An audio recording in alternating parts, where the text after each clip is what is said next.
नमस्कार दोस्तों, स्वागत है आपका साइंस जर्नी में। ईवी रामासामी नायकर आज हम देखेंगे कि पेरियार जी की लिखी हुई रामायण पाथीरांगल यानी कि सच्ची रामायण में राम का जन्म खीर से हुआ था या नियोग से। कहानियां तो बहुत हैं, लेकिन हम सभी जानते हैं कि खीर से किसी बच्चे का जन्म नहीं होता है। लेकिन उससे पहले जो पेरियार रामासामी जी ने सच्ची रामायण लिखी है, उसके बैकग्राउंड के बारे में थोड़ी सी जानकारी ले लेते हैं। 1944 में तमिल भाषा में रामायण पाथीरांगल यानी कि रामायण के चरित्र नाम से यह पुस्तक प्रकाशित हुई थी। फिर अंग्रेजी में the Ramayana a true reading नाम से 1959 में प्रकाशित हुई, जिसका हिंदी अनुवाद सच्ची रामायण नाम से किन्ही रामधर ने किया था, जो 1968 में प्रकाशित हुई। और फिर 1968 में हिंदी वर्जन में अर्जक संघ से जुड़े हुए लोकप्रिय सामाजिक कार्यकर्ता व लेखक ललई सिंह यादव जी ने प्रकाशित किया। आज ललई सिंह यादव जी को उत्तर भारत का पेरियार या फिर पेरियार ललई सिंह यादव भी कहा जाता है। फिर बाद में ललई सिंह यादव भी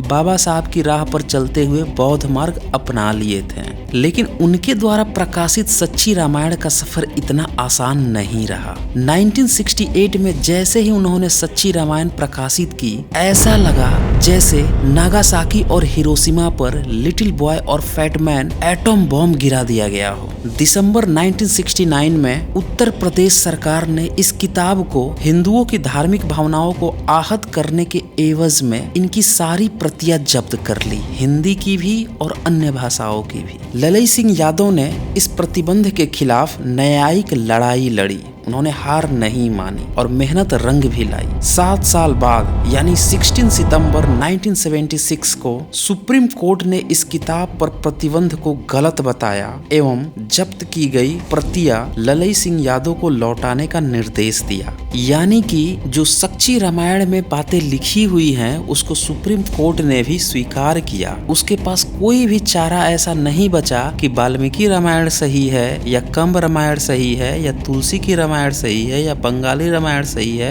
अगर इस तरह की तमाम रामायण सही हैं, तो फिर पेरियार की सच्ची रामायण भी सही है। लेकिन उस समय की तत्कालीन उत्तर प्रदेश सरकार ने ये प्रतिबंध नहीं हटाया। फिर 1995 में जब उत्तर प्रदेश में काशीराम जी समर्थित पार्टी सत्ता में आई, तब जाकर यह प्रतिबंध हटा। तो आइए देखते हैं कि आखिर ऐसा क्या लिखा हुआ है इस किताब में जिस कारण से इतना बवाला हुआ। ये मैं आपको राधा कृष्ण पेपरबैक से प्रकाशित सच्ची रामायण दिखाने जा रहा हूँ, जिसका संपादन किया है प्रमोद रंजन जी ने। ये बड़े ही विद्वान व्यक्ति हैं। इस किताब के पेज 43 में यज्ञ सेक्शन के बारे में लिखा हुआ है, जहाँ पे राम और उनके भाइयों की उत्पत्ति कैसे हुई उसके बारे में जिक्र है। तो चलिए समय न गवाते हुए सीधे मैं लाइन बाय लाइन आपको पढ़कर दिखा देता हूँ, ताकि किसी को ये भी संदेह नहीं रहे कि इसमें से कोई भी पोर्शन अलग से बताया गया है। इसमें लिखा है, रामायण के पहले अध्याय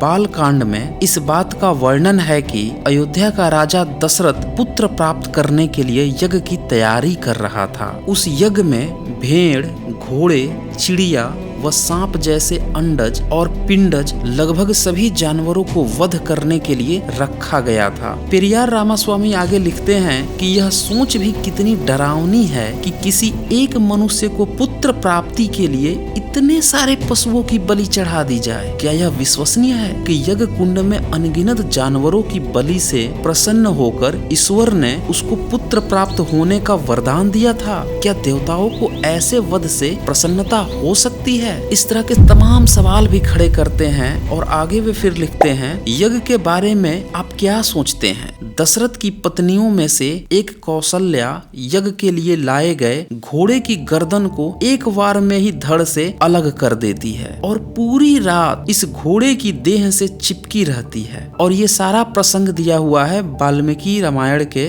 बाल कांड के 14 चैप्टर में। आगे वे लिखते हैं, यदि कोई जानना चाहे कि यज्ञ शास्त्र क्या है, तो सच उसके दिलो दिमाग के लिए अप्रिय एवं घृणास्पद होगा। सच जानकर उसे सदमा पहुंच सकता है। इस घृणित कार्य का वर्णन कुदी आरसू जनता का राज प्रेस से प्रकाशित पुस्तक ज्ञान सूर्यम में किया गया है। आगे की लाइन जरा ध्यान से सुनिएगा, कई लोगों का तो दिमाग भी हिल सकता है। यज्ञ संपादित कराने के लिए उस दिन सुबह ही यज्ञ संपादन शुल्क के रूप में राजा दशरथ ने बड़ी रानी कौशल्या सहित केकई और सुमित्रा अपनी तीनों पत्नियों को 3 ब्राह्मण पुरोहितों को भेंट कर दिया था। जी हाँ, यही लिखा हुआ है। इन तीनों पुरोहितों ने इन 3 रानियों के साथ अपनी पार्श्विक इच्छाओं यानी कि संभोग करने की पूर्ति करने के बाद इन्हें उनके राजा को वापस कर दिया। पुरोहितों के कृत्य पर राजा को कोई ऐतराज नहीं था। ये सारी घटनाएं दी हुई हैं बालकांड के 14th अध्याय में। इसके बाद ये तीनों महिलाएं गर्भवती हो गईं।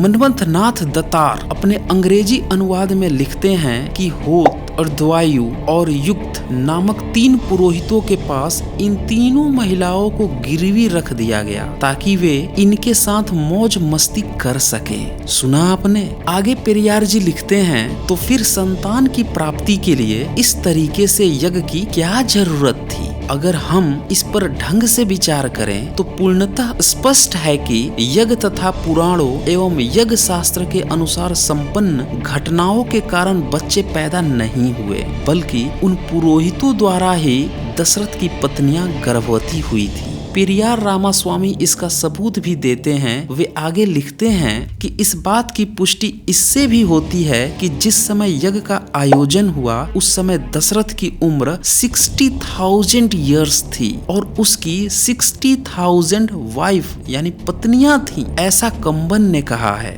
आपको याद होगा कंबन की रामायण दक्षिण भारत में बहुत ही ज्यादा प्रचलित है, लेकिन वाल्मीकि के अनुसार दशरथ की पत्नियों की संख्या 350 थी।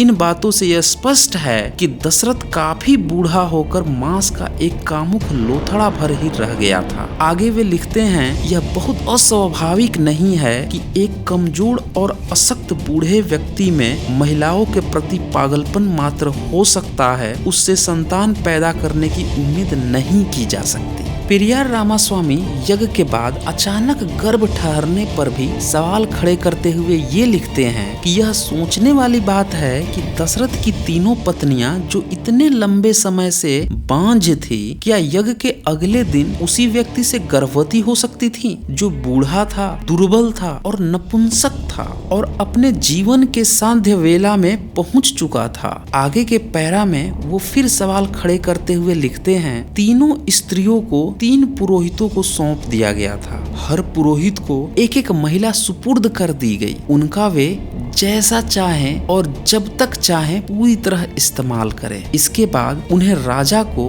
वापस करके बदले में किए गए काम के लिए राजा से अपना पारिश्रमिक लें। सुना आपने? कौन कह सकता है कि उन महिलाओं के गर्भवती होने का कारण दशरथ था? एक बहुत बड़ा प्रश्न है जो पेरियार रामास्वामी ने खड़े किए थे। बावजूद इसके कि राम, लक्ष्मण, भरत और शत्रुघ्न वास्तव में पुरोहितों के कारण पैदा हुए थे, न कि दशरथ के कारण, आर्य धर्म में इसको निंदनीय नहीं माना गया। पेरियार रामास्वामी इस नियोग को ब्राह्मण धर्म के शास्त्र सम्मत बताते हुए आगे लिखते हैं, उनके शास्त्रों में यह स्पष्ट रूप से लिखा है कि अगर किसी ब्राह्मण स्त्री को बच्चा नहीं हो रहा है तो वह कुछ शर्तों पर अन्य पुरुषों से बच्चा पैदा कर सकती है। उदाहरण के लिए आर्यों की एक अन्य कहानी महाभारत में कई विधवाओं के उनके परिवार के गुरु व्यास से बच्चे पैदा हुए और उन्हें इसके लिए यज्ञ करने का दिखावा भी नहीं करना पड़ा।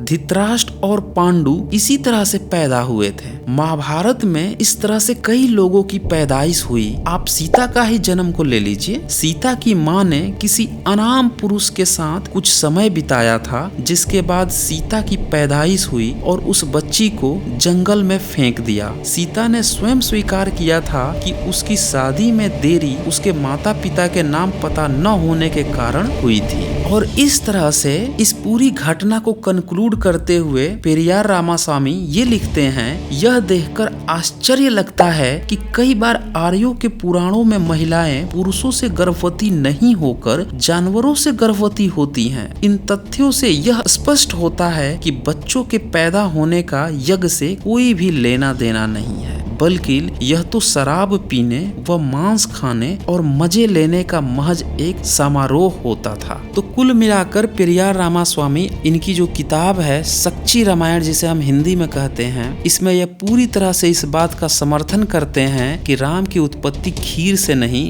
बल्कि नियोग से हुई थी और जो यज्ञ करने के लिए पंडित पुजारी आए थे उन्हीं लोगों ने दशरथ की तीनों पत्नियों का नियोग किया था। बहरहाल ये किताब सुप्रीम कोर्ट में भी गई थी और उसने भी इन्हें बाइज्जत बरी किया हुआ है। तो सच्ची रामायण में जो भी बातें लिखी हुई हैं वो भी उतनी ही सच्ची मानी जाएंगी जितनी की वाल्मीकि रामायण या तुलसी की रामायण या फिर कंब रामायण। तो दोस्तों ये वीडियो ज्यादा से ज्यादा शेयर करके सभी भारतीयों तक सच्ची रामायण की ये जो बातें हैं ये पहुंचाएं और जल्द ही मिलते हैं एक नए वीडियो के साथ। आज बस इतना ही, धन्यवाद।